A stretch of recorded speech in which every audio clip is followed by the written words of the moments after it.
నమస్కారం గురుగారు. నమస్కారం అండి. ఈరోజు మన ఊరు న్యూస్ నుంచి మన రాజాపూర్ మండలం గుల్లపల్లిపల్లి గ్రామానికి రావడం జరిగింది. ఈరోజు మన వాస్తుదిశ అనే దానిపైన మీరు చెప్తారని తెలిసింది. ఇక్కడ రావడం జరిగింది గురుగారు. వాస్తు దిశవాసు అనేది మీరు సొంతంగా నేర్చుకున్నారా లేదా పూర్వీకుల నుంచి వచ్చిందా? వాస్తు శాస్త్రంలో ఎంచుకోగలడానికి కారణం ఏంటి? అయితే మా కుటుంబం వ్యవసాయ కుటుంబము. మా వృత్తి వ్యవసాయము. మేము వ్యవసాయం చేస్తే వరుసగా 3 సంవత్సరాలు పంట నష్టపోయి దివాలా తీసి ఊరు విడిచి వెళ్ళాల్సిన పరిస్థితులు ఎదురైనాయి.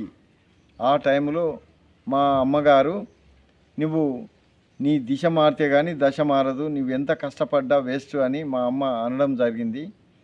దాని మీద నేను ఒక పుస్తకంలో దిశలు 8 అని చెప్పి దాంట్లో ఒక చిన్న క్లూ ఇవ్వడం జరిగింది. అంటే తెలుగు అక్షరాలను 8 భాగాలుగా విభజించాల్సి ఉంటుంది అని పేర్కొన్నారు. దాంట్లో కొన్ని వర్గాలుగా మార్చిండ్రు. దాన్ని బట్టి ఒక ఆలోచన చేశాను. నేను కమ్యూనిస్ట్ పార్టీ ఆర్గనైజేషన్ కాబట్టి సోషల్ వర్కర్గా ఇండ్లు ఊర్లు అన్నీ తిరుగుతుంటే ఒక్కొక్క ఇంటి సమస్యల గురించి తెలిసినప్పుడు ఆ ఇల్లు దిశ మీద పరిశోధన చేయడం జరిగింది. ఆ ఇల్లు వాళ్ళు ఏ విధంగా బాగుపడుతున్నారు, ఏ విధంగా నష్టపోతున్నారు అనే దాని మీద పరిశోధన చేసినప్పుడు తెలిసింది. అసలు వాస్తుశాస్త్రం ఒక మనిషిని ఇంత హీనంగా చంపేస్తుందా అని బాధేసింది. ఒక మనిషిని ఇంత ఘోరంగా ఆత్మహత్యకు ప్రేరేపిస్తుందా అని బాధ కలిగింది.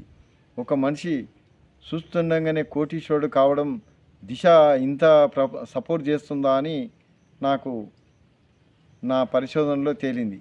దాని మీద మళ్ళీ పరిశోధన చేయడం వల్ల 18 సంవత్సరాలు పరిశోధన చేయడం జరిగింది. 2003లో మొదట పరిశోధన మొదలుపెట్టాను. 18 అంటే 10